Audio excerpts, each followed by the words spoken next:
Namaste. I'm Reverend Wendy Craig-Purcell here at the Unity Center in beautiful San Diego. Thank you so much for subscribing to this channel. Please make sure that you like the video you've just watched and consider making a contribution on our app or on our website. It's really easy to do, and thank you in advance for that support. It does make a difference. So, living a good life. I want to talk to you today about fortitude. I've entitled the talk, Courage, Strength, and Resilience, because I think that sums up what fortitude is.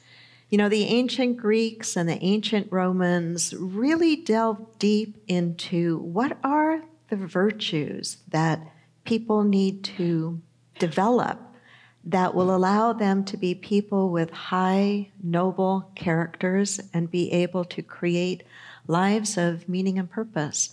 And they identified 4 cardinal virtues. Last week, we took a look at what they felt was the most important virtue, even though I know others think that this one we're looking at today is, but the ancients really looked at prudence as being the champion of all of the other virtues, that you had to have wisdom, you had to have understanding in order to develop the virtues. And those virtues, those 4 cardinal virtues, are the virtues of prudence, temperance, which we'll be taking a look at next week, justice, and fortitude that we're going to look at today. And then St. Thomas Aquinas added what I would call the softer virtues, and those are faith and hope and love.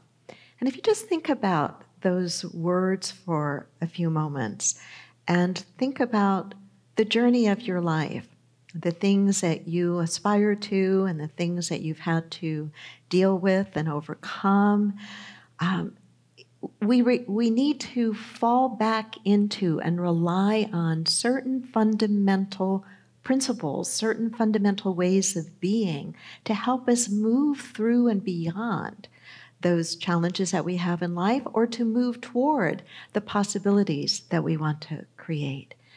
And so we create a good life thought by thought. We create a good life. We create our life, period, thought by thought. We create our life, period, by what we consistently practice. And we can consistently practice things that build us up, that strengthen our character, or that undermine us. And the ancients really felt that the ones I've mentioned to you are the ones that help us to build that life of meaning and purpose. And it all really stems from this inside-out approach of life. I was thinking about courage and strength and resilience and thinking about my own journey in Unity. In 1983, I founded the Unity Center. No money, no people, no business experience, but a dream. And in the journey since 1983, I've done my best to lead this community in times of economic prosperity, as well as in times of financial difficulty for us as a country. I've ministered to this community in times of natural disasters and global crises. I have sat with families in their happiest moments, whether it is in the christening of a baby or the celebration of a wedding, and I've sat with families in their darkest, saddest, most troubled moments with the sudden loss of a child, or a child lost to cancer, or a child killed. I've handled the responsibilities of this ministry for a long, long time. Those seen, but mostly those unseen. And truly any minister or any leader of a faith community, there's what is seen in the public sphere, in the classes, in the Sunday service, and there's everything behind that that is unseen and largely misunderstood.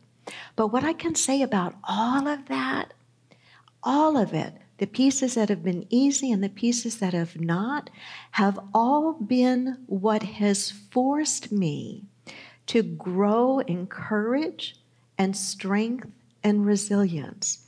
And I would encourage you in your own journey to take a look at what has your life path been like, and what are the things that have really forced you to grow and find that courage and strength that you didn't really know you had.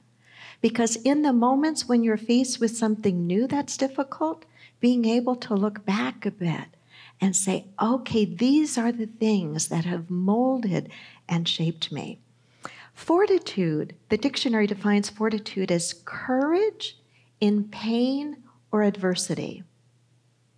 I never quite heard of it linked to in pain. I think of courage in adversity, but what really spoke to me was the idea of courage in pain, in those tough places, those places where our soul aches, those places where maybe we feel alone or feel confused.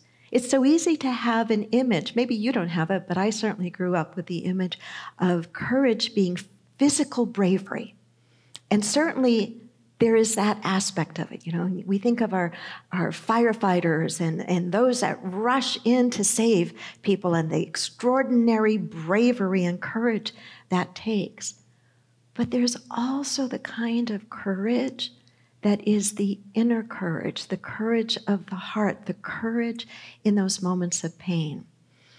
In the book of Earth and Sky, the author Thomas Becknell writes, "Fortitude is not reckless or foolhardy, nor is it merely a bullheaded tenacity. It is a steadfastness that is informed by prudence.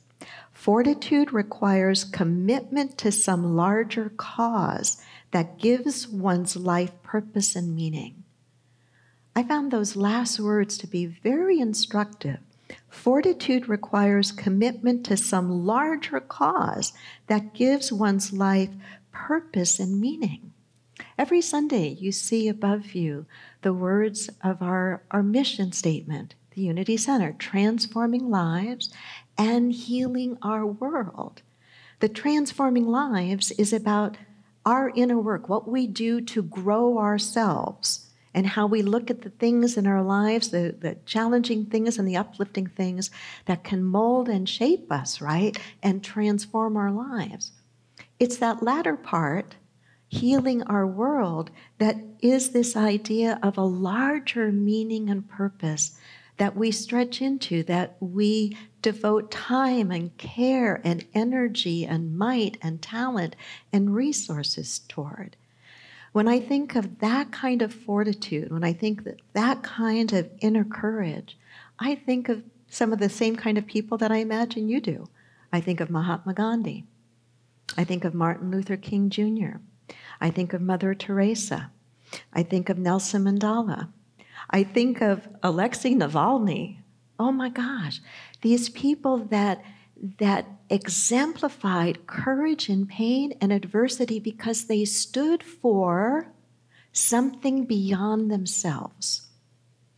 I believe that one of the most important things we do as evolving, growing spiritual beings is that we live our lives not only for ourselves, but for something that includes ourselves but goes beyond ourselves, that there is a purpose to our life. And that purpose can drive us. That purpose can help to grow our courage, our strength, and our resiliency.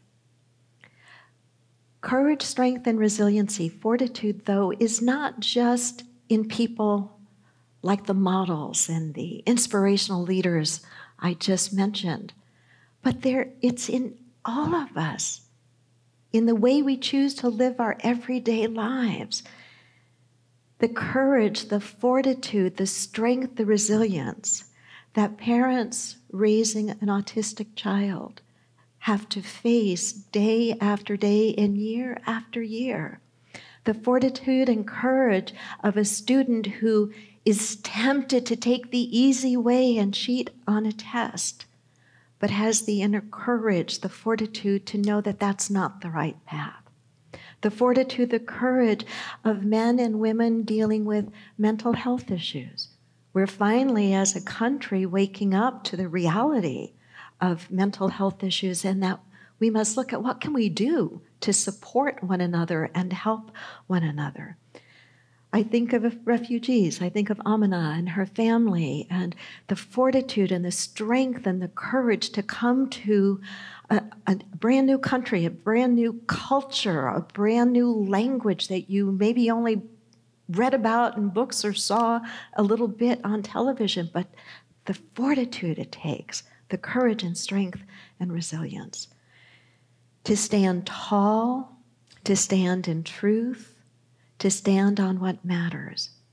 And so I want to share with you a few things that I think help us to be able to develop and to grow the fortitude that we already have, to become more courageous in our own lives, in our own set of circumstances, to stand tall, to stand in truth no matter what others may be thinking or saying, to be resilient when it seems like, okay, one more time, being pushed this way or being pushed that way. How do I find upright? And how do I do that with grace and within the spiritual teachings and principles that we are founded on in our unity movement? So here's the first idea.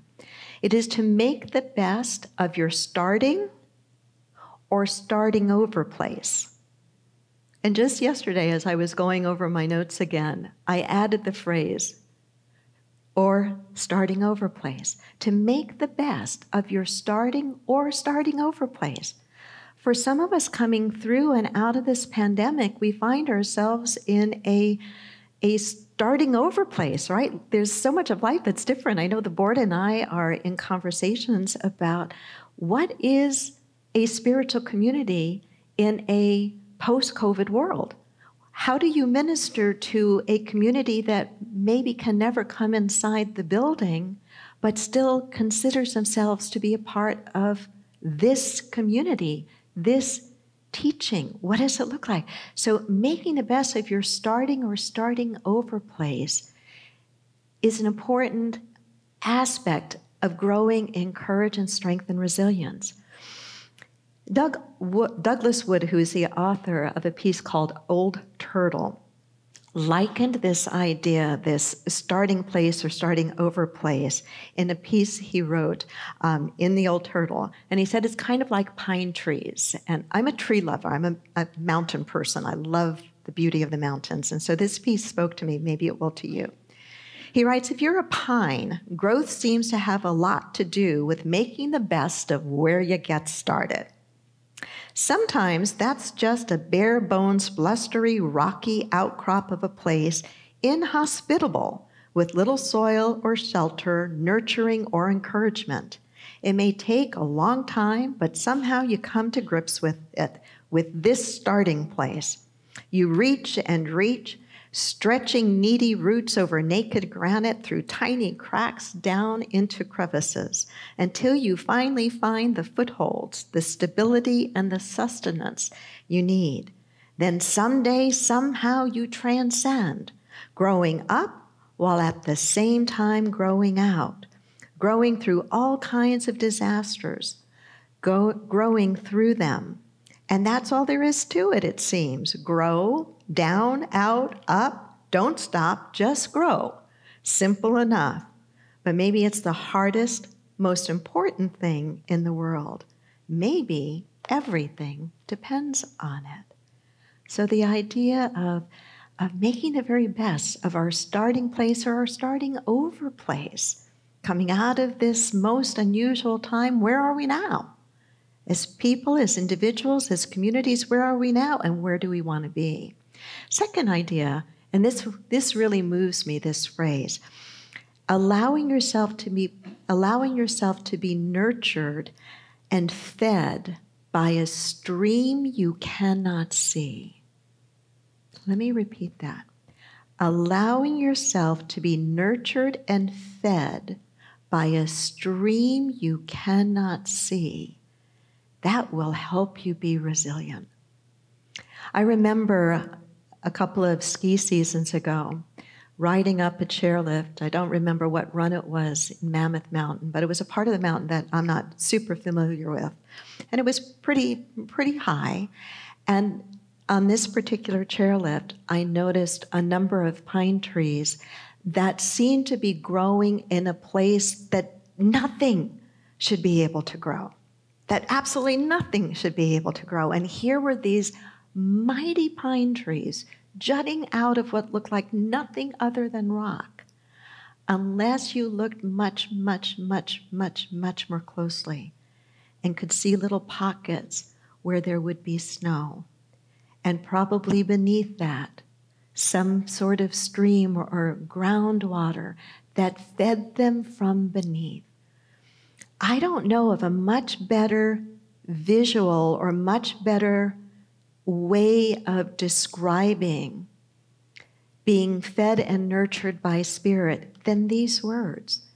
That we really are, to the extent that we are willing to be open, we are fed by a stream we cannot see.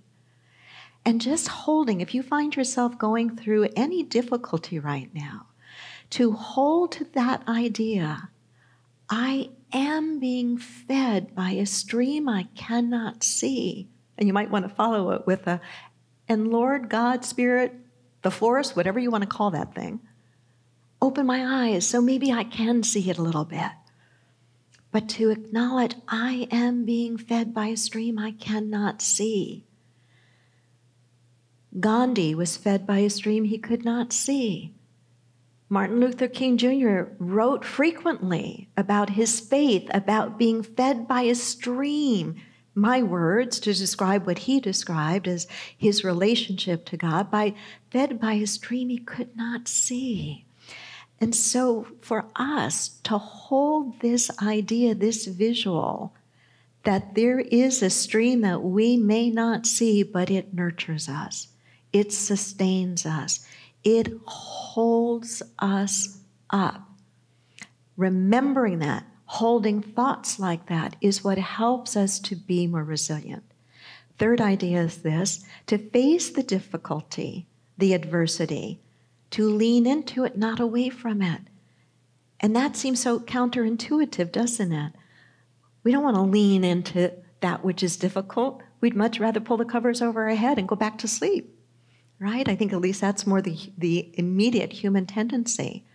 But in developing our virtues, we lean into the adversity. We face the adversity. We grow stronger by the things that challenge us. You may remember learning about the first trees that were planted in the biosphere, this dome that created what scientists originally thought was a perfect growing environment for an ecosystem. And there was a certain kind of tree that they had planted in there. All the perfect conditions, or so they thought, for this tree, and the trees grew quicker than usual. But they discovered rather quickly that as they grew fast, they started to weaken and they started to topple over. And as they explored further, they determined that one of the primary reasons for that is that these trees did not have any wind. And without the wind, they were not subjected to the need to develop a strong and a thick bark. And so their bark was very thin, and they were weakened by the fact that they did not have what we might think of as the adversity of the wind. They needed the wind. And when they were able to correct that, lo and behold, the problem was corrected. So for us, despite our fear or despite the human naturalness to want to pull away, we lean into it the best that we can. We face it. Doesn't mean we have to face it alone. We teach in Unity to reach out to one another in prayer, to ask for prayer support of a prayer partner here or of Silent Unity, to help us remember the truth as we're going through, so we have the tenacity to lean in instead of to lean away. Fourth idea, focus on what you can control And there are some things you can control to build mental and emotional strength. So focus on what you can control. That's how we become stronger. Focus on what you can control, and don't let this idea that you can't control anything. That's not true. There are things we can control. We can't control everything. There's probably a lot we can't. But there are some things we can control. Who is thinking the thoughts you think? You don't know who is thinking the thoughts you think? I know who's thinking the thoughts I'm thinking. And if you're honest with yourself, you know who's thinking the thoughts you're thinking. Who is talking inside of your head? It may sound like your mother or your ex. We are responsible. We may not always exercise the responsibility or the accountability. We may not always want to admit it, but we can control. It takes practice and discipline, but we can learn to control our thoughts. We can learn to control our self-talk. We can learn to control our action. One of my favorite verses in Scripture is from the book of Galatians. And I think of this often when I find myself slipping and thinking in the direction I don't want to be moving in. And I don't know how it is for you, but sometimes I can get in a do loop and be going back and forth and thinking about the things I know I shouldn't be putting my attention there. I need to choose something different. Does anybody else still do that? Or am I the only, you're just eavesdropping on my conversation to myself this morning.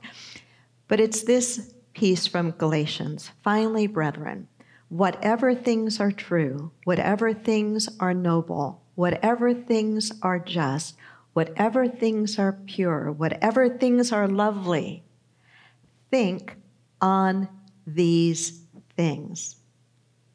Think on these things. I remind myself when I'm not thinking on those things, I catch myself, okay, whatever things are lovely, whatever things are pure, whatever things are true, whatever things are right, whatever things are just. Wendy, think on these things. Nobody else is in there doing the thinking. I am. That's a place I need to exercise control. It's a place you can exercise control. And the very last that I would share is this. We're talking about courage and strength and resiliency as aspects of fortitude, is to take a deep breath.